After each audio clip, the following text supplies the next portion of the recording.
Amure Zimbabwe, ndisati ndatanga kukupai chirongwa chedu chezuva ranhasi, ndoda kungokuudzai zvakaitika kwandiri svondo rino rapfuura. Ndaona ustabhoni hwachera. Ndakabva ndatekedza ndimboenda kujimu. Rekedzai ndimbokuradzai mufananidzo wangu ndiri pajimu ndichitrena.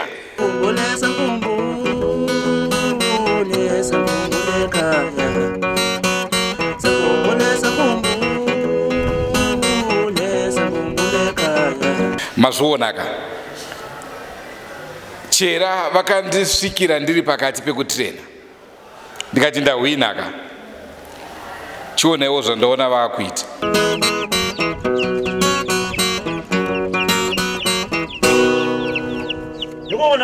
Ndosaka muchinzwa naChera avagoneke. Ndofunga pangu ndamboitawo kazuva imwe reZimbabwe kusangana zvakare kwatiri kuita mune chimwe chirongwa nhasi rarimwe zuva. Usati wapedza andotanga kutaura. So vana vakandirambidza kupfeka mabhurugwe maskin jean. Kati nesketi yangu ndiri kuenda kunoita karate iyoyo. Ndo zvacho zvandati Chera kumugona chinhu chakatooma. Chera to the world. Mune Zimbabwe salibingelela, ngiyathemba ukuthi silitholeli kahle, ngiyathemba ukuthi lapha likhona liyathaba, ngiyathemba ukuthi impilo zenu zikahle, impilakahle yenu ikahle. Mina ibizo lami nginguChera, ngihamba lo Shumba. Rangu zita ndinonzi Andrew Neshamba. Kusangana zvakare kwatiri kuita mune chimwe chikamu. Nhasi tafunga kuti another level yedu timboirova tiri kusport. Saka nhasi tashanyira boxer ane mukurumbira anozikanwa nenyika yese yeZimbabwe, kwete muZimbabwe chete asi pasi rino rese. Boxer toda kutaura nezvake nhasi mutetetete.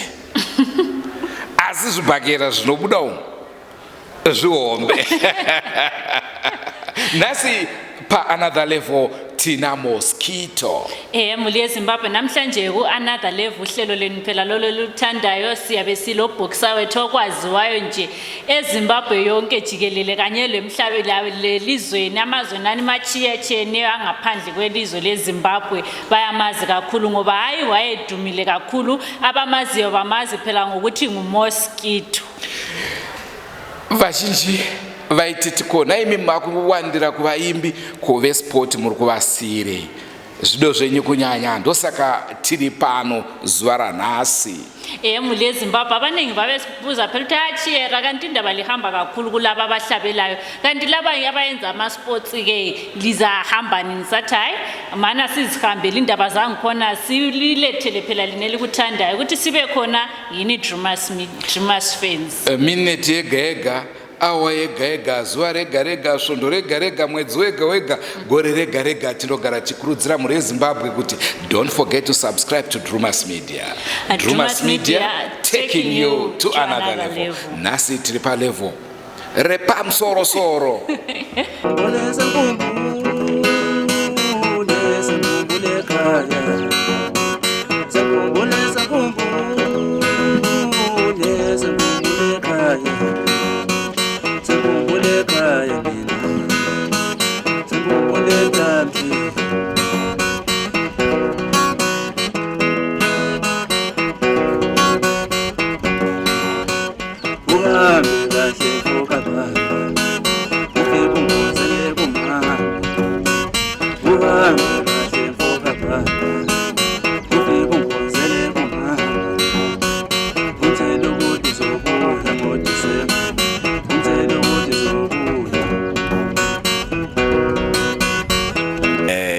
Ndinonzi Zvenyika Alfonso. Vazhinji venyu munondiziva nemutambo wangu wetsiva. Ndinonzi zita rebasa ndinonzi Mosquito. Zvoti vanhu vazhinji havatozivi zita rangu chairo kuzvarwa rekuberekwa. Zita rangu rekuberekwa ndinonzi Zvenyika Alfonso. Rebasa nchinzi Mosquito. Ndakazvarwa mugore ra 1975, 25 November. Now I'm 46 years of age. Namberi kutsati nakazvarwa mumhuri yevanhu vano 888 ndiri niwe kupedzesera mudumbu ramai yatinoti last born. Saka amai vangu vanobva kuSouth Africa, muZulu, baba vanobva Mozambique, and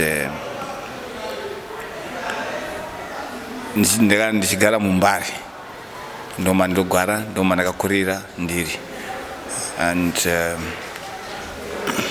toda kunzwa nhoroondo yekukura kwenyu kubva muchiri mudoko kuzosvika patinoti manga makuzikanwa nenyika yese. Inini ndakaberekerwa muMbare, ndakakura ndichigara namai. Amai vangu vaiita zvekutengesa mumabhawa, mapotatoes, vachizama kutiriritirawo sevana vavo.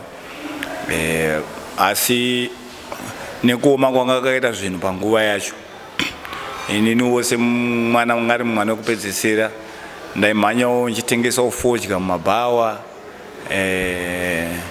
kuzama kuti tikwanise kuwanawo cheuviri. And ndiri mukudaro ndopandakasangana nemukomana angari muvakidzani wangu ainzi Martin Nyirenda, akazoshaya zvake akanditora kunditi Mosquito wadi kuzama kuita zvetsiva. Ndopa akanditora chenetesa ku club kwake yanga iri paStodart Hall. Ndasvika paStodart Hall ndopa ndaitraina ndiri ndichitrainwa nemukomana ainzi Martin. Amai vangu vanga vasingade kunzwa zveboxing, vaiva neshuwiro rekuti mwana wavo ndiende kuchikoro, asi nekuburikidza nehomwe yavo yanga isingatenderi, isingabvumiri. Inini semwana mudiki ndakakura ndichirwadziwa, ndine chigumbu chekuti mana sei isusu family yedu yakadai, tofanira kuitawo sei vamwe vanhu vari kuonawo zvivhitivhiti mumba mavo. Dai zvaikwanisa taisawo chedu mumba medu, taitawo kana zvakadai nekadai nekadai. Saka zvinhu zvaindirwadza uchiti ukasvika panext door uchida kuona TV unobviswa bhutsu, unogeza makumbo, ozouya ugariswa pasi futi. Something zvaindirwadza zvokuti mana siti vanhu vachititreata like this, nekuti takaita sei. Saka kubva ipapo zvinhu zvakandibata zvokuti ndakazotanga kuita at 11 years nanda kukwanisa kuisa chikafu mumba patable, ndakufeedha family yangu. Ndikati inini zvamai ndichada kuteerera because amai vangu vari kufanira kutarisa inini, inofanira kuchengeta amai vangu because ndine rudo rwanga riri padhuze namai vangu.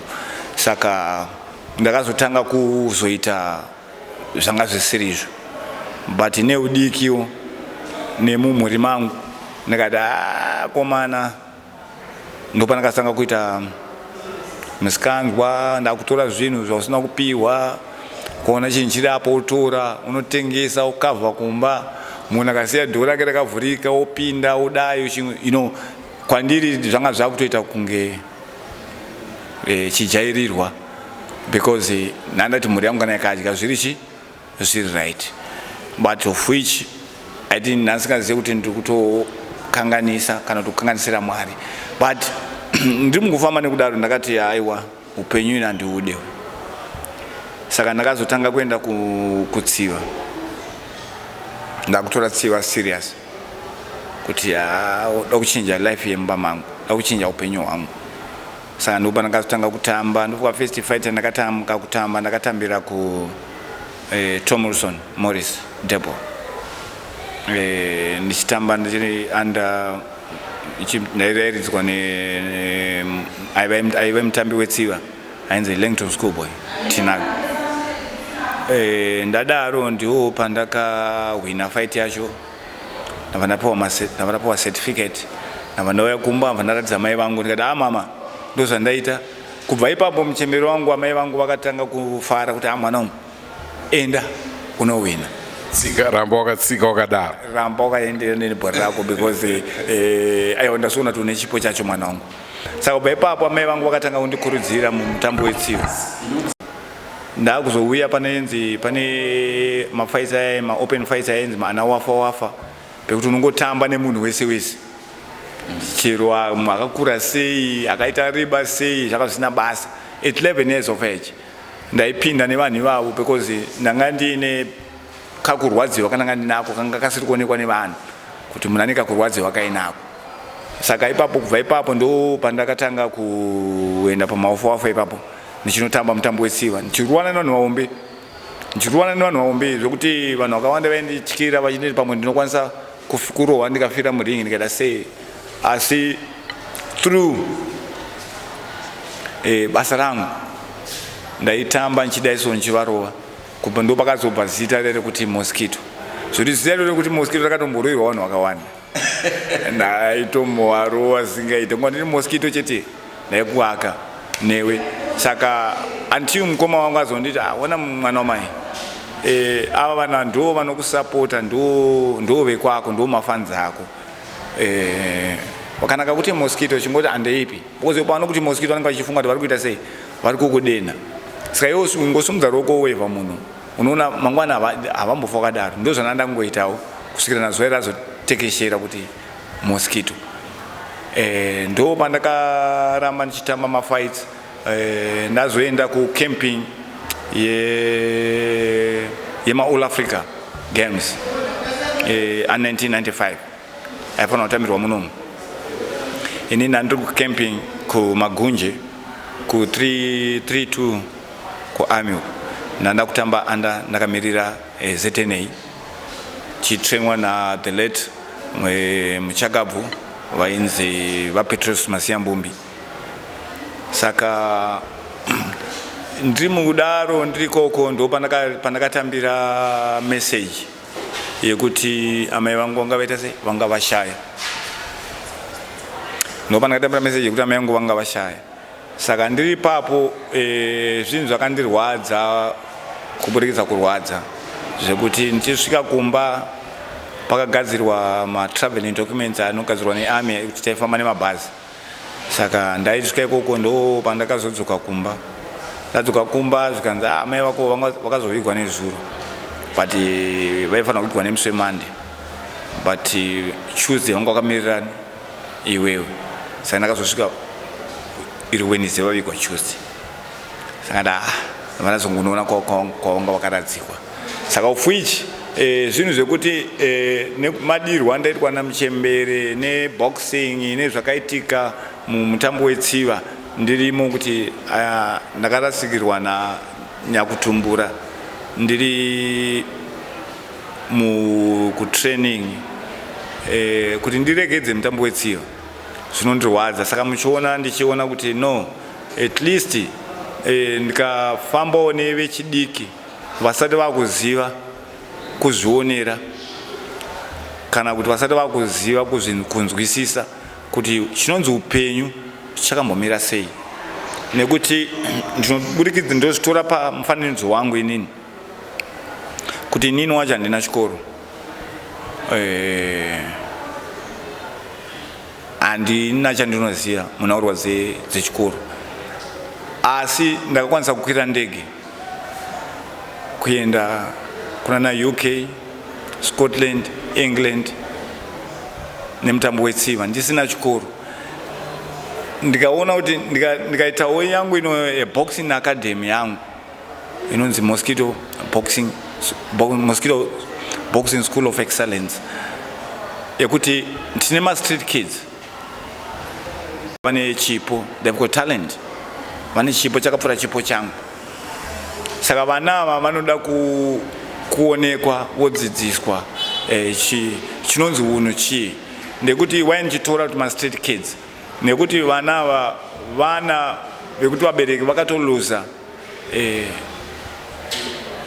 rudo muvana vavo, vari kuvaona senge mabeast ngemhuka dzinotyisa but hadzisi mhuka, vana vanotoda rubatsiro rwavo. Nekuti ukaona mwana mu-street kids mararamiro anoita anorara munzira akapfuga saga, cardbox, plastic, achimuka haana kwekugeza, achimuka chikafu chaanodya anoita chekunorwisa, chekunobvutira vanhu. Saka vana ava ndikaona kuti inini ndikavatora ndikavanecha kuti pressure yaanayo yese yayi oisa mukurwa kuti aumbe upenyu hwake hwakarurama, upenyu hwake hwakanaka. Ndinoona vana ava vari vana vekuti vanogona kuenda mberi nemutambo wetsiva. Ndichitora example 1 yenyanzvi yenyika yekuPhilippines inonzi Manny Pacquiao. Ndichiverenga mastories ake nekuona muzvivhitivhiti, ndinoona ari munhu akanga ari street kid airarawo munzira achigeza mota, asi ndofunga pane munhu akangomunechawo kungomuona avati uya uizame boxing. Padezvo tikutaura zvemunhu ava nyanzvi, ava nemari dzekuti hatikwanise kudzikaunda. Saka ndinoona kuti inini vana vechidika vanotoda rubatsiro rwedu isusu vanhu vakuru kuti tivadzidzise. Inini ndinoona kuti dzidziso yangu iri padzidziso yekuti ndiri kudzidzisa through zvandakapindana nazvo muupenyu, zvandakapindana nazvo mukurarama. Handisi kuvadzidzisa yatinoti academic kana kuti mabhuku kana kuti chikoro, kana ndiri kuvadzidzisa kunyora nekuti handizvikwanisi. Ndiri kuvadzidzisa kuti mukadai so, mukadaiwo mukapinda neapa munopara mhaka, mukadai so unowira mugomba rakadai, ukadai famba nenzira iyi, nzira yakaipira pekuti nekuti. Handiti kana taakutaura zvekuti isusu toda kuti vana ava vadzidzewo zvechikoro, ndo patichanooonesawo umwe munhu ane chikoro kana rimwe munhu ane vari pastor kana kuti mukuru wemapurisa vauye vatidzidzisire vana kuti vana vedu mukafamba so nekudai nekudai nekudai zvinhu zvenyu zvinogona kupendera pakati, mhosva inomira yakadai yakadai, vachidzidzisa vana. Nekuti vana vese vari munzira umu, vari mumarodhi umu, havasi kuziva chinangwa chavo nekuti ane pressure yainayo, inova pressure isiri kuonekwa nemunhu ane mari, inova pressure isiri kuonekwa nemunhu akaguta, asi iye pachake anenge achiziva pressure yaari. Tine vamwe vana vari stubborn kudzimba, mubereki anomudzinga kuti chibva pano. Mwana iye paachabva pamba achataura kuti handisina kwekuenda, handisisina hama, akubuilda yake imba musango, atove mhandu kuvabereki vake.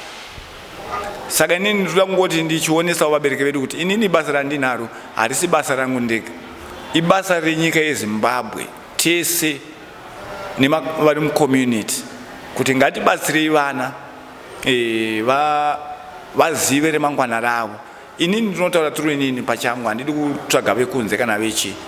Inini handina chikoro, but ndinotaurawo chirungu pandinokwanisa.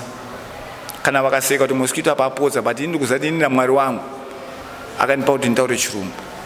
Nyakurumisi Ndebele, umama wangu muNdebele, but hapana munhu anoziva kuti ndotaura chiNdebele. Ndinotaura chiMalawi, hapana munhu anoziva kuti ndotaura chiMalawi.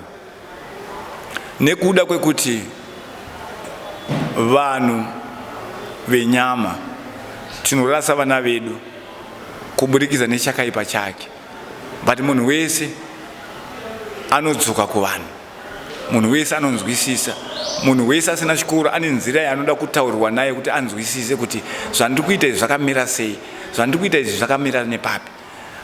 Asi ndinoona kuti ndisingade kublema vana vari kutadza. Ndotanga kutora vana izvezvi vari kukwara nemishonga, Toriro iri kunzika Dombo, Brongo. Ndakanzwa kuti manapweni mafuta anzi mamapamba akugadzira futi izvozvo zvinodhaka, zvekuti unoshata vanenge vachizvironga nepapi.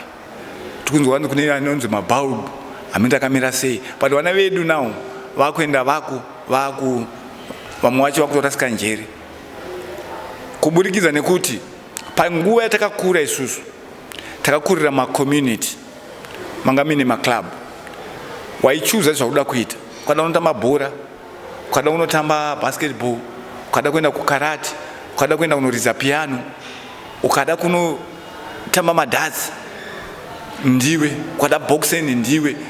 But ezvinezvi nizvozvo zvavharika zvatenwa into mabusiness. Havachafunga vana, vakufunga mararamiro avo pachavo. Zvinova zvinhu zvinotirwadza isu semasport persons. Zvinova zvinhu zvekuti ndikazvitaura kana mucommunity hapana nozvinzwa hanzi Mosquito akushubika. Zvinova zvinhu zvekuti kana ndikazvitaura mucommunity hanzi Mosquito akupenga, inzara yamurova. But inini ndinofamba nevanhu nekuti vana vechidiki vakangofanana neni. I'm still a sport person, ndichiri mwana mudiki.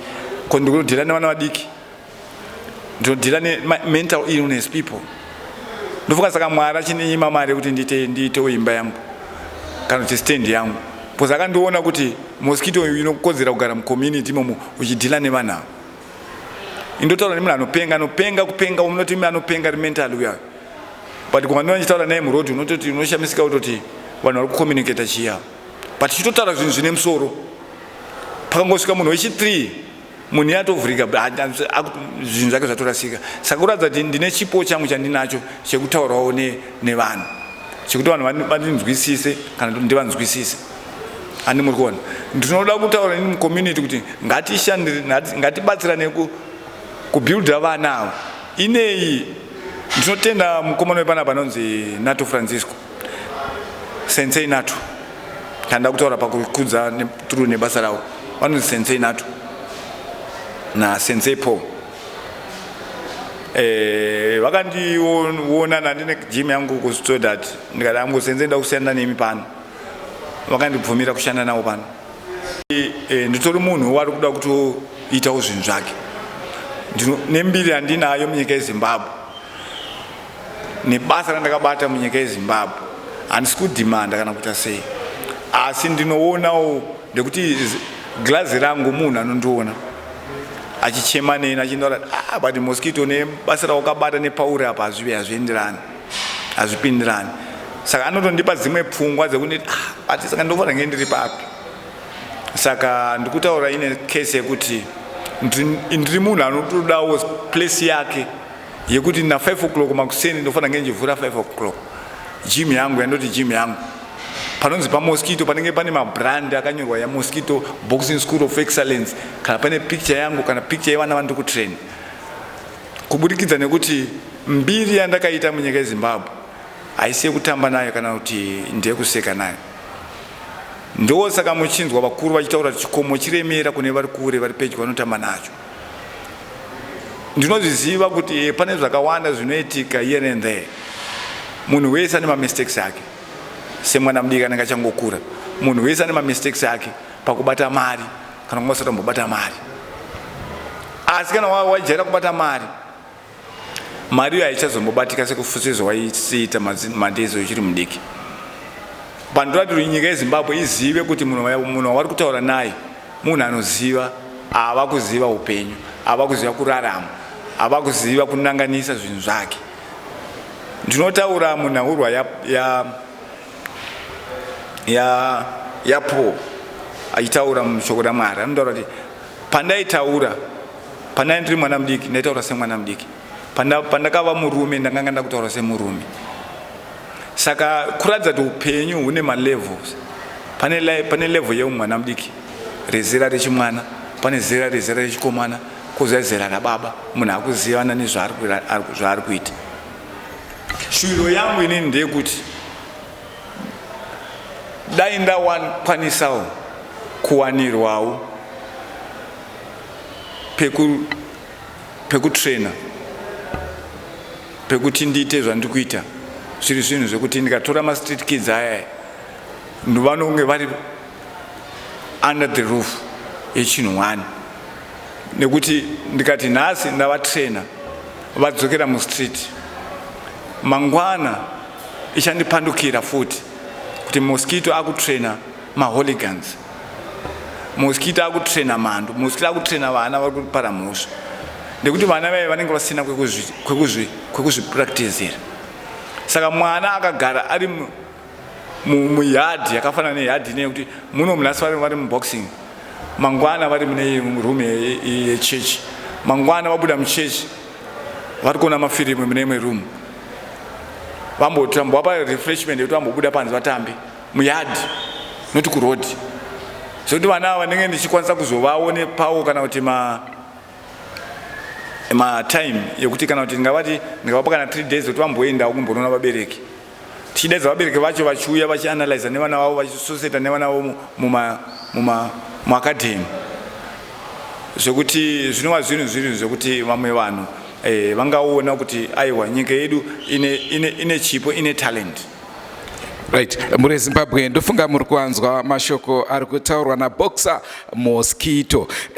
Vasingakuzivei tingangoda kukudzosai kumashure zvishomanana. Pamakatanga kunzi kwana Mosquito, ndeapi magames amakatamba uyezve vamwe vanhu vanemukurumbira vamakarovana navo mukavarova ndevapi, makazomira zvaita sei? Ndo chokwadi mukuru wangu ndotenda nemashoko. Inini kuti vanhu vazonyatsondiziva kuti kuna munhu anonzi Mosquito. Time yandakarova murume ainzi Power weku Scotland ku England mugore ra 1998. Ndakamurova yatinoti knockout. Ndakamurovera mu round 11. Taifana kutamba 12 rounds.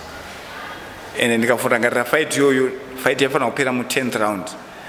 Asi pandakamurova achidona, referee akauya akamisa fight. Ana kumisa fight as such, akauya vasumudza munhu.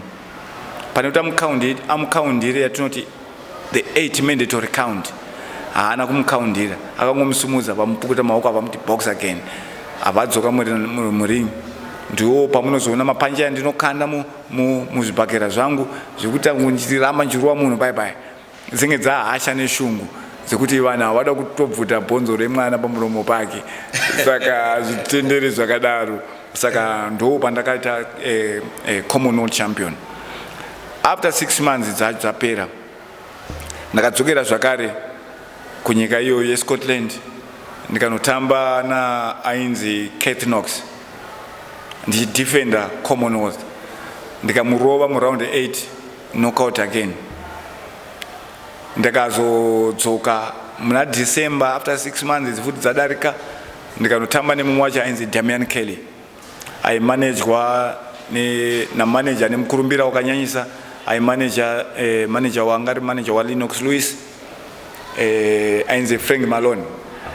Saka ndio pandaka luza nema points inonzi split points decision. Yanga itotaura kuti kanitaura zvekuti split point decision totaura zve home decision.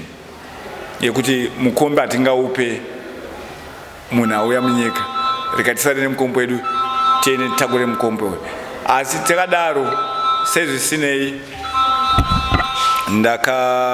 ndakazoonwa bhandi iroro nema British reCommonwealth. Ndakaripiwa ndinaro kumba bhandi iroro. Ndabva ndaita zone 6 African champion. Ndabva ndaretwa mu WBC inonzi World Boxing Council, not International Boxing Council. Tukutaura zvebhandi racho regold racho rinonzi World Boxing International Commonwealth. Then ipapo tabva ipapo ndiwo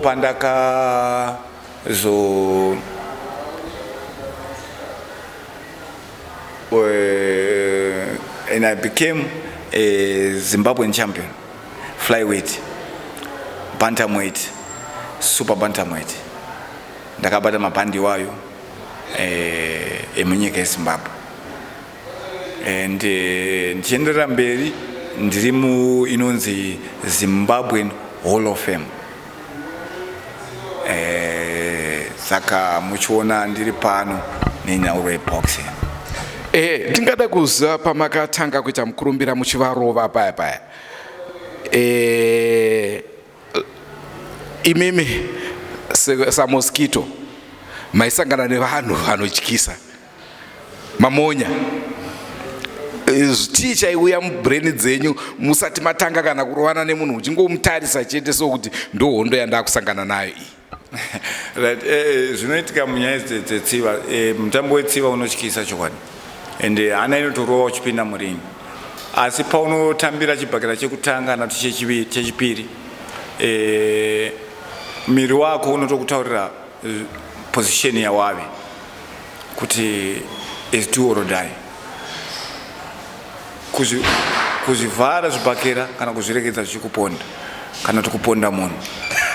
Nekuti kana chitaura zvemutambo wetsiva hairisi basa, ndingati ibusiness rine ropa,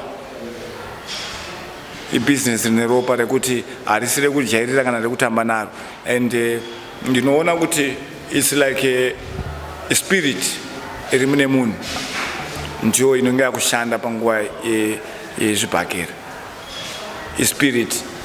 Because why njitaura ti spirit? Because munhu wese anotamba mutambo wetsiva kana kuti ukadenana nemunhu kana kuti warovana nemunhu asina hasha anogara achiseka, unogona kugomana achitaura but musatanga nemunhu wamuona kana haabatike kamukadzi uyu anenge apfekwa nemumwe mweya, wabata munhu asingabatwi mukati memweya wake. Saka we hope kuti vanhu vese vanokuziva nezvaunoita. Ko pacho pamairovana nevanhu apa nebackground yenyama titaura yange yakaoma muchitengesa madora, zvaisauya here mubrain kuti maisarova munhu neshungu here zvichikonzerwa nebackground? Background inotokupa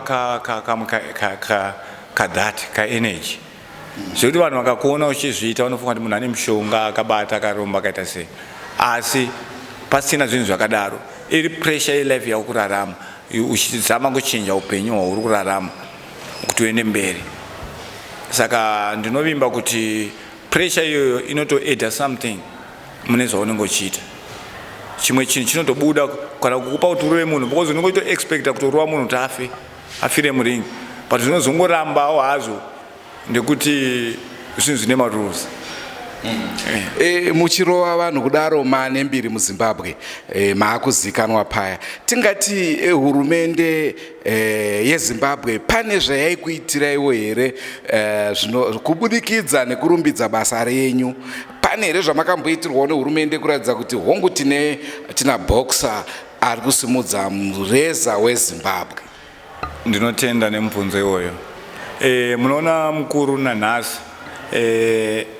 handisati ndawana kana any reward kana kuti any favor from our government, kana kuti kumbodaidzwawo kunzi Mosquito asangana na president kana Mosquito asangana na honorable Case Coventry kana Mosquito asanganiswa na honorable minister Machakairi kana kuti Mosquito apana. Kana zvese zvinoitwa munomu ndinotobhadhara mari dzangu kana kwanza kuitika matournaments, I sacrifice my money kuenda kumatournaments because zviri muropa rangu. Maona zvinova zvinhu zvekuti I was expecting kuti maybe vakandidaidzawo ndinokwanisa kuita. Ine zvinezvi ndiri gold rine ngura, ndiri gold rine ngura, ndinoda kupolishwa, roiswa mumoto, rodzoserwa, robikwa, rodzoka, vanhu votanga kuriona. Nekuti pasina media hapana sport person, hapana munhu. It's like mwana wabereka asina birth certificate, haasi mwana because he's not counted in the country. Tochiti isusu hongu tasiya zvehurumende assistance, imi matitaura zvokuti muri kuedza kubatsira vana kuti vange vachipinda muboxing. Tingati boxing rine mari here kana kuti harina? Boxing rine mari, boxing rine mari ndemunomu munyika medu chete. Senji kutaura kuti boxing rine mari, handidi kutaura zveeconomic yedzimwe nyika nadzechi, ndakutaura economic yenyika yedu yeZimbabwe. Boxing rine mari kuburikidza nekuti nyama inodhura, inoonekwa nekuendeswa pascale. Boxer asati apinda muringi anonotsika skero. Munhu iyeye anokosha. Nekuti ndinorangarira, I'm sorry to say this, kuti tine mwana watakarasikirwa naye last year, gore rapera. Akafira muring ya boxing. Kupi? Yakaitirwa kuBorodo. Munhu wekuti angari well connected nevamwe vanhu. Saka unoona kuti mwana uyu upenyu hwake wakazofambawo nenzira isiriyo, akwarira muring apa hana chinhu. Ini ndinobhiliva kuti boxing ine mari. And boxing ine mari kupfuura mamwe masport ese. Tanzwa pepe mchitaura kuti munawo imba, saka tingati pamari dzamaiwana makakoniwa here kuti munge muchitsvagawo imba yekutenga? Ndinotenda nemubvunzo iwoyo. Panambotaura paya kuti kana uri mwana mudiki, mhuri yangu inini grown up as a father. Pamba ndogara papa bongo namai vangu. Pamba pandinogara inini nepe my parents. And nandiri mwana mudiki. I was very young. Nanga ndine 22 years of age. Ndichikwira ndege kuenda Commonwealth. Ndichidzokawo ndaitodawo rubatsiro irworwo. Serubatsiro ramuri kutaura ramunibvunza nhasi. Ndaitodawo munhu anonditaura kuti Mosquito, mari yako iyi ita so, udai so. Inini nanga ndine pressure. Pressure nanga ndinayo yanga iri kuchinja upenyu hwangu. Ndinoona rega ndauri ndichidai so, varungu vatinoona vaiva kana vanhu mari vatinoona vaiva vane mota dzakadai so, tinofunga kuti vari kunotenga property dzavo makeshi mumastoro, but hazvisirizvo. Vanonoisa deposit opuwa mudziyo wake, mari yake ichibatwa monthly. Isu sema-sport persons sevana vadiki, unonosvika ubvanzisha mari chinhu tokuda 350 cash, TV iri kuda 200 cash. Pauri kubvisa mari yako apo, uri kubvisa pari kusara pane vendi. Vendi rawabvisa iri harina chekudzosera. Hauna income, hauna business, richadzosera mari yawabvisa iyayi. Saka zvinhu zvekuti paunozozviona you be mature. Nekuti patime unenge uchiita zvemutambo wetsiva unenge uri blinded. Unenge uchifunga kuti ndinoramba ndiri pamusoro, but unenge usingazive kuti age iri kufamba, age iri kuenda, mamiles ari kuenda. Paunozoyeuka ndopanozonzwa panotaura nakuru pepe kuti unozeuka baba waita sei. But tichidaro zvedu chidaro ndokuti yes of course ndaitodawo kubatsirwawo sekubatsira kwandakuita vechidiki vandu kutaura nezvavo. Handivabatsire kuti munoinvestisa mari yenyu so, ndekuti handizive kuti mari yacho inoya sei. Tinotora maconsultants, tinoenda kana kumalawyer. Ndiri maboxers angu aya, mari ari kuwana mari yakati. Ndoti mwana ainveste mari, pane vane basa racho vakaenda kuchikoro kwacho vanokwanisa kuinvesta mari yake. Inini handikwanisa mazvanitaura ndinomukwanisa, but ndinomba idea yekuti mangwana ndekuti mwana uyu kwandiri iglazi rangu, mwana uyu kwandiri ndini. Ndikati rega ndimisiye mari yake ndeyake, rega aite zvaanoita nayo, ndirambe ndichimuona achishupika like what I'm doing. It pains me more than how it is now. Zvinondirwadza kupfuura zvazviri zvinezvi. Sei? Nekuti ndinoda kuti mwana uyu tiratidze nyika neAfrica kuti mwana ane chipo, mwana anokwanisa kurarama nemutambo wetsiva. Sekutaura kwamaita zvakare kuti muri goridhe rinoda kupolishwa, makamira here zvetsiva kana kuti muri kuenderera mberi? Mutambo wetsiva ndichirimo.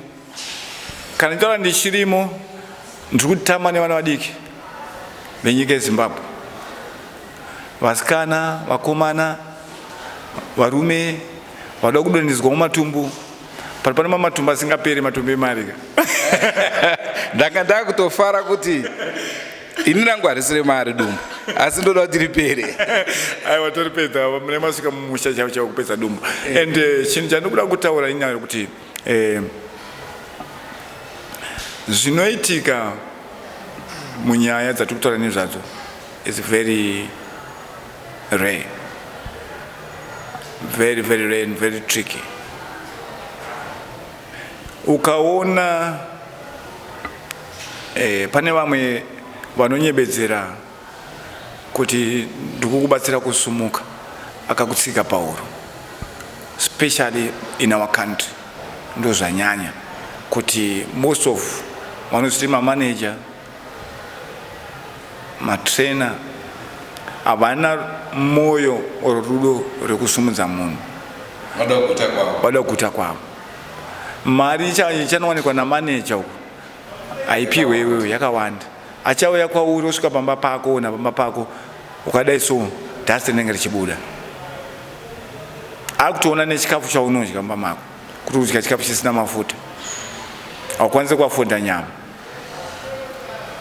Saka munhu iye anokupa like $20-30. Iwewe through nenzara for time yauri kupiwa mari iyoyo unotombera uchitofara, amaita basa mukoma plus maenda pochi zvakanaka, wamunodya chicken. Asi patime yaunotenga hupfu, sauti, sugar, ndopaunotanga kuona kuti hapana mari kapo. Handi muri kuona hatina chikoro chekucalculate, hatina chikoro chekuziya, tine chikoro chekupinda muringi nekurwisana nevanhu. Saka muchiona sport persons akawanda tikutaura kuti inini on like in my academy ndoda kuvaunganidza vazive remangwana ravo. Zvipakere can comment unogona kupenga uchifamba, tiri kurisiva unogona na Parkinson disease uchifamba uchisheka miri so. And muri kuona like myself, yes, of course, I was supposed to be honored, nenyika, but now I'm fighting for my honor. Ndiriku plana kuita my testimonial match, and I'm not going to take outside boxer kunze kwenyika. Ayo, tine mama boxers ari munomu ari kushupika zvandikuita pamwe ndori nani. So I want them also to make money. Let's support our sons and soil of Zimbabwe. Tichibatsira nawo tichiona kuti vana vedu vadai so. Boxing harina pension, boxing harina pay. The only pay you get unongopinda muringi. Saka kuti vana venyika yeZimbabwe vatambe chidai so. Zvokuti papa ndine one boxer unakatoema anonzi Spencer Matsangura. And Spencer Matsangura is a Commonwealth trialist. Spencer Matsangura akatomenda Commonwealth ku-England akaluza nema-points. Ini ndakaenda ku-England, Scotland, ndakawinawo. Saka level yake nelevel yangu it's the same. Pane unotora munhu wekunze kwenyika hazvina zvinobatsira. Because I want to build vana venyika yeZimbabwe kuti vanhu vaone hakuna 2 pasina 1 mukuru. I'm the legend, I'm a living legend of boxing, Platinate. Zvandiri nyanzvi kamula nemukurumbira mumutambo wetsiva munyika yeZimbabwe. Ndikutaura kuti vabereki kana kuti nyika kana tichitaura zveCommonwealth vanotanga kutarisa kuti nopfuura nekubhorodhero so ndikufamba netsoka bvudzi akaumbuka muromo wakachenuruka nenzara. Vanotanga kutara panomboita munhu anokuzati Mosquito.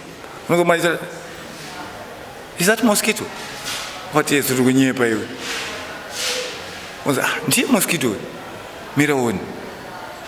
Mosquito. Ndipo mkoma, uya kuno. Wakuna uchimanyewa. Wazona. Why? Because hauna. You don't have power to say a word. You don't have power to argue. Mazona. saka nyaya iripo inaurwa kuti ndakurwira ona yangu kuti ndikarwawo ndichaonawo cheuviri chekuti pamwe ndogona kutanga kuita kabusiness kamwe. Ndine registered company yakatonzi Mosquito Sport Private Limited but handina capital. Ukaenda kuofisi kwemunhu ananga kutarisa kuti Mosquito kumari tsotsi baba ida kuti kuruka mari manje business ratikutaura nezvaro. Pane ma-advisors akawanda. If I know I cannot run this thing, ndodaidza mumwe munhu ari paside businessman, mukoma uyai, malawyer aripo, mukoma ndozvatoda kuita izvi, tozvifambisa sei? Ndodati muve advisor wangu muchini ichi. Vanhu vandikudhila navo vane chikoro, ndinogona kurohwa papeni apo, saka ndibatsirei. Saka takutomanya chinhu. Saka kungoti zvedu, I would love to thank the whole Zimbabweans nesupport yavakaita during my hair days. Panguva yangu ndichiri kurwawo, ndichiri nemukurumbira munyika yeZimbabwe. Ngavarambe vane support iyoyo kuvana vatiri kubatsira ndevedu, vana vedu. Hatina watinovarasira. Ome zvingagosha, but mukawanawo kana ka-t-shirt kemwana kasisakwane mukakakandawo ku Mosquito Box School of Excellence, topawo vana vatoda kupawo. Ndinoona zvinhu zvichinyatsoendeka zvakanaka. Ndekuti inini pandokwanisa kutraina vana kuvadzidzisa kurwa, zvimwewo zvezvimwe zvine varidzi vazvo. And ndinopa ndine vanhu vakawanda vandiri kutaura navo vekuti I cannot mention mazita avo, but even Mr. Muromba, I mention him because he knows this kuya kwenyu. It's something which I need to appreciate. Kuti pane vamwe vanhu vanondeyeukawo, vanondirangarirawo, pozitawo vamwe vanhuwo. Kana Jesu mwanakomana mumwe akaita mumbeva vengi wani, but aiporesa vanhu. Saka inini handingazoda kutsvanga kudiwa stereki kupfuura Jesu, ndiri munhu wenyama. Saka ndinongotaurawo kuti well, vane moyo wavo werudo kana kuti tsitsi dzavo, ngavauye vabatsire vana venyika yeZimbabwe. Tinavo vakoma vedu vakabuda umbare, vanadzo mari kunze uku, vari muno munyika yedu yeZimbabwe, vekuti vakakona kuchitaura so chibuda pachivhitivhiti so unotaura kuti mufana atanga kuda kutsvaga mari neapana. Aiwa, I'm doing this thing for free.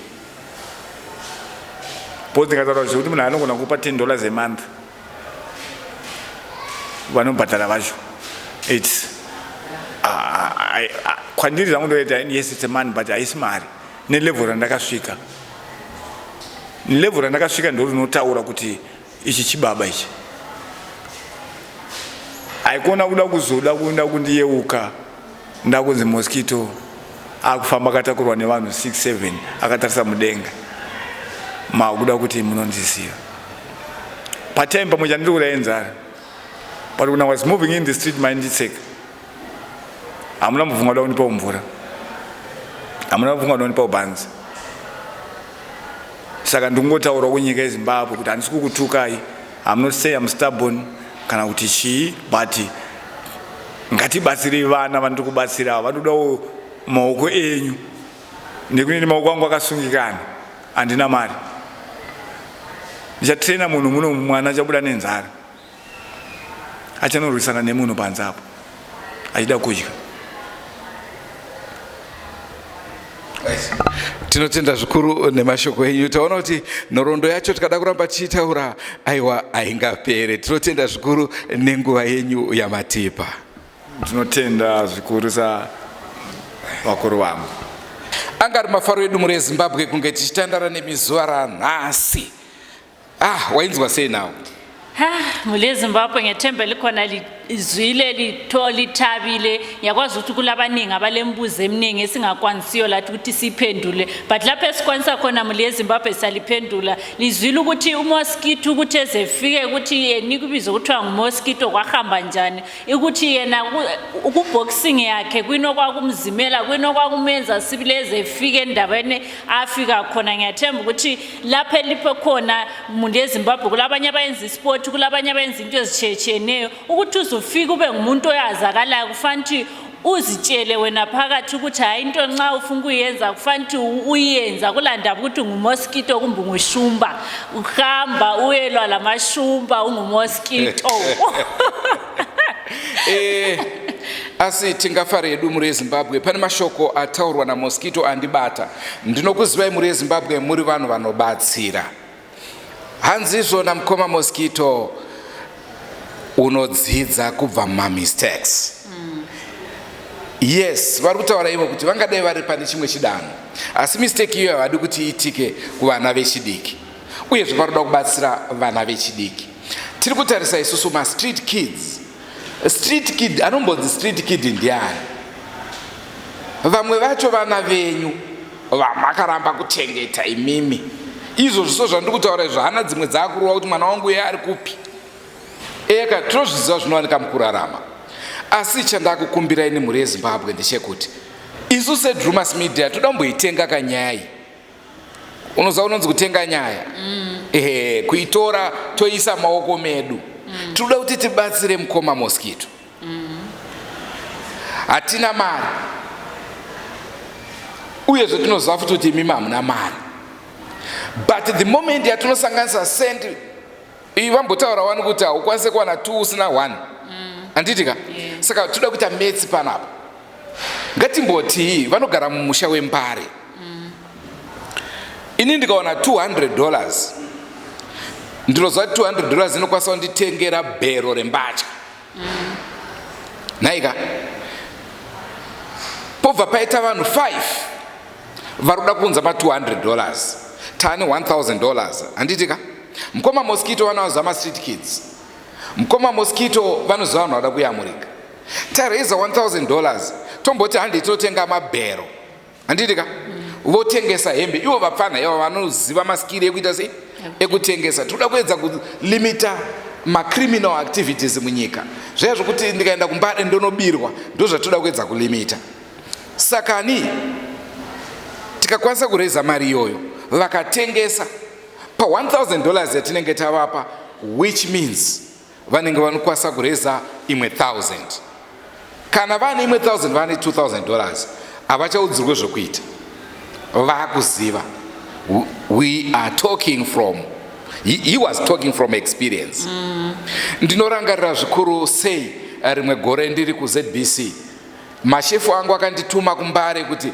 enda unoita story yaningi handisi kuda kutaura munhu wacho nezita akutambudzika aive munhu ane mbiri stereke saka enda unoita story yake first time yangu kuramba ndikati handiende kunoita story iyoyo zvikanzi why ndikabvunza ndimi muri kundipa mari pano zvichireva kuti inini mandibvisa panapa vanhu vanenge vachingozva kuti ndine shambo asi kana ndakutanga kutambudzika vanhu vanenge vachingoti futi ndine shambo munhu atiri kuti isusu akutambudzika akamboita mari akaita mari inini mbiri yandiri kuita nhasi uno muri kundipa mari saka story iyoyo haiite and I'm happy kuti reporters akandisapota akati hapana nyaya saka nezvaiitika nhasi zvikundiratidza kuti ndo zvinodudzira mashoko iwo aya ngatibatane muri eZimbabwe tite munhu mumwe chete titsvage nzira inini nzira yandafunga tinoziva kuti muriko vanhu vane mari dzakawandisa kukumbira chera omberai